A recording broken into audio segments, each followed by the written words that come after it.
Jamani wanazengo, Wanyalukusa. Mmesikia kinachoendelea huko nchini Ukraine? Nadhani mmesikia kinachoendelea huko nchini Ukraine. Mambo kule nchini Ukraine sio mazuri. Afadhali ya leo kuliko jana. Mambo kule nchini Ukraine sio mazuri, nasema kwamba afadhali ya leo kuliko ya jana, kwa sababu Urusi ameanza kutumia zile ndege zake zile ndege zenyewe. Na unapoona Urusi ameanza kuchomoa baadhi ya ndege zake sumu, ameanza kuchomoa sumu taratibu, fahamu ya kwamba hali ni sio hali tete, bali hali ni tetele. Kwa sababu ukiangalia paka sasa hivi tangu tarehe 3, siku ambao Zelensky aliingiwa na uenda wazimu, siku ambao Zelensky alikuwa amevurugwa, siji nani alimdanganya Zelensky kwenda kujaribu Kremlin. Nani alimdanganya Zelensky kwenda kujaribu Kremlin akiamini ya kwamba Urusi atakaa kimya, akiamini ya kwamba moto utapunguza. Sasa hivi Zelensky bora asingechokoza.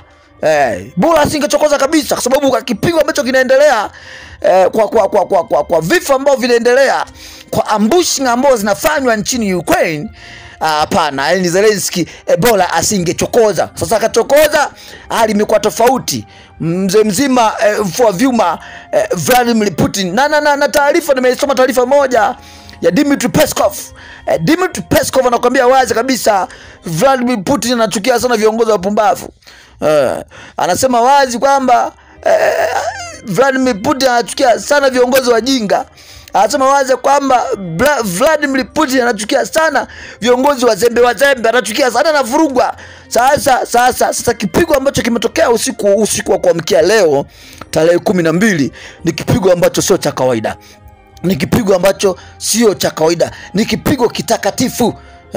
Ni kipigo kitakatifu, sio kipigo cha masihala. Kwa sababu ukiangalia kadri siku zinavyozidi kusonga mbele, kadri jua inapozidi kuzama, kadri mvua inapozidi kunyesha, basi ni kwamba ni wazi kwamba kama wasemavyo Wagogo, kwa maendama jali mwenda. Na sio tu endama jali mwenda, manake ni kwamba shetani kalamba mwiko. Maana ni kwamba shetani kalamba mwiko, hali sio nzuri. Hawaongei, hawezi kukwambia tu duniani, hawezi kukwambia, lakini kifupi ni kwamba hali inatisha, hali inaogofya. Ndugu zangu Wanyakyusa wanasema imbombo ngafi. Imbombo ngafi. Maana ni kwamba hali sio nzuri, hali inatisha. Sasa wamepigwa kipigo, na leo Zelensky amelalamika kwamba makombora ambayo Urusi ameyatumia usiku wa kuamkia leo tarehe 12 mwezi wa 5 mwaka 2023, amesema ni makombora ambayo hakuna mfumo wa ulinzi duniani unaweza ukazuia. Ni makombora ambayo hayawezi kuwa intercepted.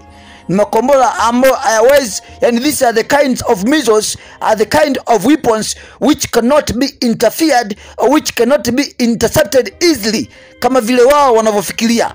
Ni aina makombora ambayo sio deadly sana, but dangerous weapons. Dangerous weapons ni makombora ambayo hakuna mfumo, sio HIMARS, sio ATACMS, sio NASAMS, sio ile mfumo gani ule Patriots au Tahads, ama mifumo ya Storm Shadow kutoka Uingereza ambayo imeenda juzi, inaweza ikazuia. Kwamba hakuna mfumo wenye uwezo wa kuzuia moja kwa moja makombora ambayo kwa sasa hivi Vladimir Putin ameamua kuyatumia ili kumnyoosha bwana mdogo Zelensky, ama Zelensky Myahudi huyu wa mchongo, kibaraka namba 1 duniani. Kwa sababu kibaraka namba 1 duniani ni Zelensky, hamna mwingine. Ndio kibaraka namba 1 kwa sasa. Sababu kama kiongozi unapewa silaha, ina maana Zelensky hajasoma. Unapewa silaha, kila aina ya silaha ili uende vitani, angali unajua wazi kwamba nafasi ya kushinda ni ndogo sana. How comes unakubali kabisa kuwatoa kafara vijana wadogo, wazee ambao wamechoka, wanajeshi wenyewe wa kuunga, wanajeshi wa kukodi? Inakuwaje, unakubali vipi kuingia vitani wakati una jeshi linaloeleweka? na kipigo kinaendelea na nchi nzima inashambuliwa. Sasa hivi Zelensky anaongelea, hata akiongea hujui kaongelea wapi.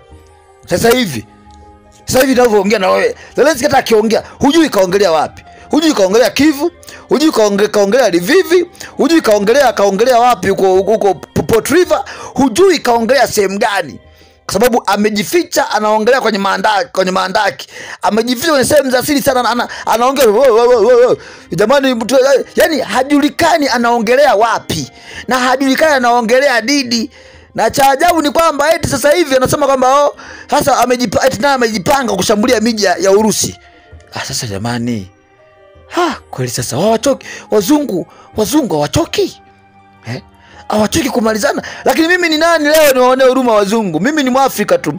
Mimi ni nani leo nimuonee huruma Volodymyr Zelensky? Mimi ni nani leo niwaonee huruma watu wanaokufa kule vitani? Mimi ni nani leo nisikitike kwa sababu ya wale? Kwa sababu wale wana uwezo mkubwa. Wale wameamua kumalizana. Wale wanajuana.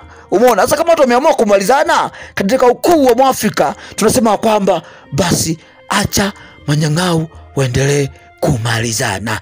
Acha manyang'au wamalizane vizuri. Yaani wapigane, wamalizane mpaka mmoja atakapopata akili na kuamua kuwa mjinga.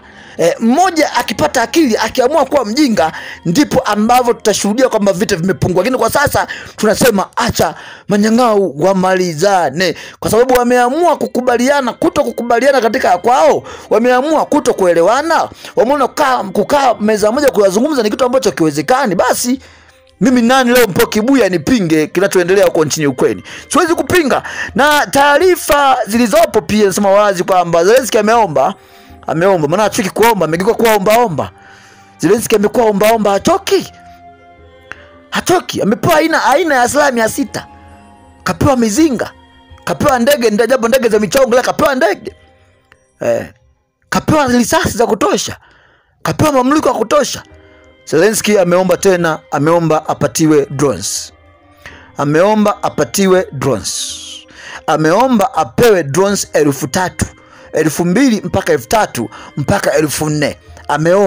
Ameomba drones. Amesema kwamba ninaomba drones ili niweze kuitakatisha vizuri, ili niweze kuinyoosha vizuri miji na vijiji vya Urusi. Ninaombeni drones 3,000.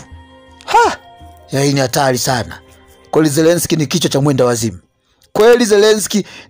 mwenda wazimu. Hatoki. Sasa hivi anaomba. Na Marekani amesema kwamba Zelensky asiogope kuomba chochote, tutamsaidia tu, asiwe na wasiwasi. Yaani yeye aombe chochote, asiogope. Asiwe na wasiwasi, aombe chochote. Na kweli mwamba ameomba. Sasa hivi amekuja na nani mpya, anasema anaomba apatiwe drones. Na drones anazoziomba ni kwa ajili ya kushambulia miji na vijiji vya Urusi, ile miji ambayo iko jirani ile. Anataka na yenyewe pia aitakatishe, aitengeneze kama chapati. Amesema akipewa drones kama 3,000 ataweza kuitengeneza miji ya Urusi na vijiji vyake na vitongoji vyake, akaifanya ikawa kama chapati, akaiponda na drones. Ameomba apewe drones 3,000.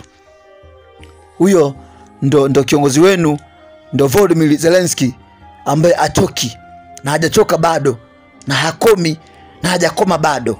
Hapoi wala haboi vile vile. Hapoi wala haboi vile vile. Yaani nipige nikupige. Ameamua kujimaliza. Sasa amesahau ya kwamba anayepigana naye Urusi aliwahi kupigana vita miaka 21 iliyosimamia ukucha. Urusi unamwona leo amewahi kupigana vita miaka 21 katika historia. Tangu mwaka 1775, mwaka 1800, mwaka 1900. Sasa kuna kipindi hapo katikati, mwaka 1700, kipindi ama enzi za Peter the Great. Enzi za Peter the Great, ambaye kwa heshima amejengewa mji unaitwa Petersburg kwa heshima yake. Mji wa Petersburg ni kwa heshima yake. Na Urusi ya leo unaambiwa ni Urusi ambayo ilitengenezwa ama ilijengwa na Peter the Great, ambaye anaheshimika sana. Na Peter the Great ndo anayechukuliwa kama ndo role model wa Vladimir Putin wa leo, jasusi huyu wa zamani. Sasa Zelensky afahamu kwamba Urusi ana uwezo wa kuingia vitani akapigana miaka miwili, miaka mitatu, miaka minne, miaka mitano, miaka 6, akaendelea kuiponda. Na taarifa zingine ni wazi kwamba Bakhmut bado siku 5 tu Bakhmut ichukuliwe, na ndio maana niliwaambia mwanzo kwamba Bakhmut itachukua mwezi mmoja mpaka miezi miwili ili operation kamili ya Wagner ikamilike, na pengine Wagner kupelekwa sehemu nyingine ama kubaki pale kwa ajili ya kulinda ule mji, kwa sababu wao ndio wameukomboa, kwa sababu tayari pia wameshajenga mnara pale. Wamejenga mnara wa mashujaa. Mnara wa mashujaa umejengwa hapo Bakhmut kwa enzi wale watu ambao walijitoa kafara, walisimama kidete kupambana na majeshi ya dunia ama majeshi ya manyang'au. Kwa hiyo ni wazi kwamba Zelensky yeye anaamini ya kwamba anaweza akakomboa yale majimbo yote 4, na akishakomboa basi anaweza akaenda paka kuchukua na miji mingine ya Urusi. Yaani anaamini kwamba atakomboa majimbo yake 4 alafu atavuka mipaka kwenda kuchukua miji mingine ya Urusi, kitu ambacho hakiwezekani. Umeona, sasa hivi anaomba drones F3 apewe, ili aweze kuinyoosha vizuri ama kuiweka level miji na vijiji vya Urusi. Yaani aishambulie Urusi, ashambulie miji ya jirani ya Urusi. Ndicho alichokiomba Zelensky. Ameongea haya akiwa kwenye maandaki huko. Asante. Ni mimi basi Mpoki Buya Kamina Mwandagasha, baba wa kivita na historia ya dunia. Ukuu wa Mwafrika ukadumu kwetu milele. Basi katika